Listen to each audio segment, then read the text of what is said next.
All right, so go ahead and introduce yourself. My name is Alex Long. I'm the owner and mead maker for Dancing Skeleton Meadery. And where are you guys located at? Sapulpa, Oklahoma. And that's a suburb of the Tulsa area? That is correct. Awesome. And I love your name, The Dancing Skeleton. How did you get that name, The Dancing Skeleton? Dancing Skeleton was the name of a Christian heavy metal band in West Tulsa where I grew up in the early mid-1990s. Every time they had a show, I was stuck working that night except for one. That one night I was lazy, tired, broke, something. I didn't go. By the time I got weekends off, the band had broken up and I never got to see them perform. But that name stuck with me as something fun, and I chose it as the name of my meadery to remind me to never pass up an opportunity. That's a fantastic story. So how long have you guys been open here, or how long has your tasting room been open, and how long have you guys been in business? The tasting room has been open since the first Friday of September.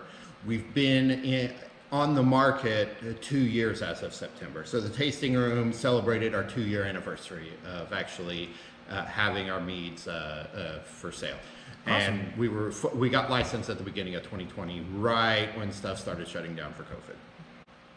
So you've been open for 2 years, but the tasting room, so I'm assuming that you guys have been in distribution or on Vino Shipper in the meantime? Vino Shipper's been fairly recent.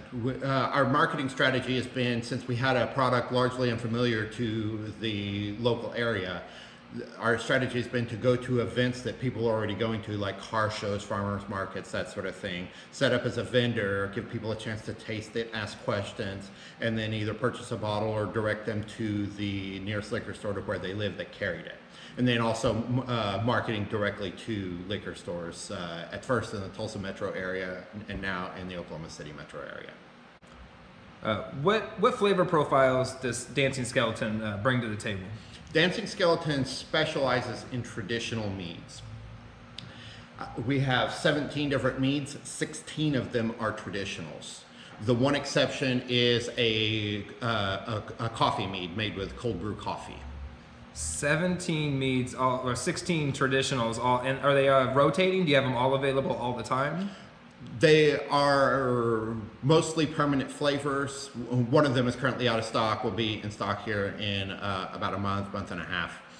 We take a slightly different approach to many of the other commercial meaderies around the country who are marketing towards the craft beverage crowd. Craft beverage crowd is typically looking for flavor of the week and expect something different every time they come in. Our primary customer base is the wine crowd and people that might normally reach for a cocktail. Those people are frequently looking for consistency. They find a flavor they like, they come back and look for it again. And more often than not, looking for a sweet and alcoholic, which is easy and fun to do with mead. Right. Very much so. I definitely agree on that. Would you mind giving us a quick little tour of the facility? Absolutely. All right. So on the left side of me, behind the bar, previously was storage of bottled product as well as a place to put miscellaneous clutter. When deciding to open a tasting room, we had to think about how to maximize our space. So everything that you're looking at now moved over to the production side. Okay. And on the production side, previously all our tanks were on mobile carts so they could be moved around and everything was nice and spread out and had lots of space. And we had to think about how to more efficiently use our space because we were just going to squeeze more stuff in here. So I started looking around and realized that we have a lot of vertical space that we're already paying for, so decided to move up. And the organizational scheme that we have is fermenters will be on the floor, on a cart. Everything on the floor is on wheels so we can move it around. When it's done fermenting, it will get pumped to a tank up top. There it will do things like back sweetening, adding oak, and just letting them age. When they're done aging, they will get filtered into a tank that's back down on the ground. The tanks on the ground are filtered and ready for bottling. Awesome. So it's either fermenting, if it's on the ground, it's either fermenting or it's ready for bottling and sale. If it's up top, it is aging. Excellent. And these are all different flavors? It's gonna be like one flavor here, and so on and so forth? Yes, that's correct. Awesome. I see we got a couple little carboys over here. Yes, those are the red wines that we make in-house. Oh, very cool. We we make a cab and a Malbec. The cab we use Napa Valley grapes, and the Malbec we use Argentina grapes. Okay, that's what I'm talking about. And then a couple of them might be ciders as well. Again, the ciders we make in-house. We source the juice externally, but we do our own special treatment to it, specifically around the selection and treatment of the yeast. And do you use just one particular yeast strain, or do you select each yeast strain for each flavor profile you were going for? We select the yeast based on the characteristic of the honey that we're making the mead from. That we have about 11 or 12 different yeasts that we use. Not only that, but each flavor of mead we actually have 2 or 3 different yeast strains that we will use depending on whether it's warm weather or cool weather. If it's warm weather, we use a yeast that has a higher temperature tolerance. If it's cool weather, lower one. So that way we are able to better control our heating and cooling costs with this big open space. Yeah, you definitely have some vertical space to deal with there, but yeah. It's a unique way of doing it. I like that. It's a very cool setup you got here. Thank you. So what do we have? What do we got going on over here? We got a couple. These are the carts that you were talking about, so you can move these things around, right? Yes. Excellent. That's a great idea. My original facility was a 450 square foot little building, which was originally a proof of concept building. I rented it to see if I could industrialize my own practices and see if I could make a product that people would come back and purchase a second time, which was my metric of success. People can make something and sell it, and people may come up and buy it once, but if they come back and buy it again, that's how I knew I had something that was successful. But it was so small, everything on the floor was on wheels, and I would just play Tetris and roll stuff around as I needed, which worked great for production, but was awful for storage. Had no storage space for finished product. And then after being on the market for about 6 weeks, discovered that demand exceeded our production capabilities. So we stopped what we were doing, moved over here, and scaled up. And then that's where you've been ever since. Yes. Dang. We've been in this building almost 2 years now.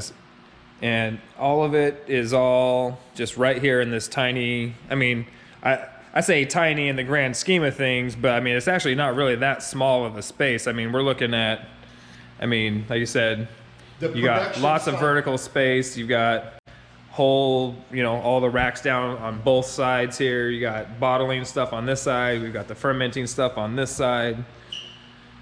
Yeah. The entire building is 2,650 square feet. Okay. So the production and storage side is probably almost half of that. So probably 1,300 square feet. And do you guys have like a membership club or like a founders club or anything like that? Not yet. That will be coming. We're a very small operation. I am the mead maker. I am also the accountant, sales, marketing. What's the term? You wear many hats? I wear many hats. Excellent. And so the bottle club is just something that we simply haven't gotten to yet. That's understandable. It is something that takes a lot of time to put together. It's a lot of front work and then becomes a lot easier once you get it going and everything. Right. But it is time consuming nonetheless. And when I do it, I want it to be something that actually adds value to the people that are fans of our product and not just slap something together to take somebody's money.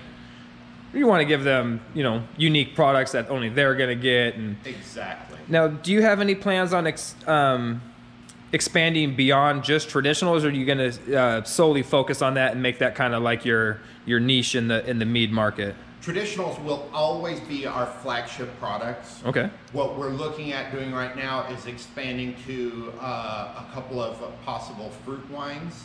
The first one that I'm looking at is a mulberry wine, because mulberries are extremely abundant in northeast Oklahoma right now.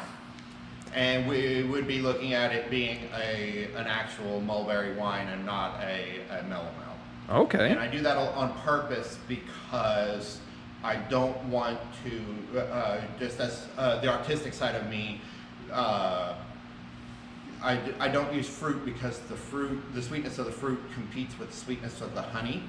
And while melomels are often delicious, it doesn't take much fruit before the subtle nuances of the honey start to get lost. Sure. Especially on people like myself that have a less sophisticated palate. And that really hurts my soul because I love honey so much. So if I'm using fruit, fruit is going to be the star of the show, and it's going to be a fruit wine. If I'm using honey, honey is going to be the star of the show. And if I make a non-traditional, it's only going to be flavors that complement the honey, like coffee, and not something that competes with it like a sweet fruit. I gotcha. If we ever do use a fruit, it would be one that doesn't necessarily known for its own sweetness, like lemon, grapefruit, dragon fruit, something that's on the more dry or tart side, so that the honey's going to, again, like you said, complement the fruit flavor. The fruit flavor is going to complement the honey, not overshine it or overpower it. Exactly. Very cool, my man. So what's the near future hold for Dancing Skeleton Meadery?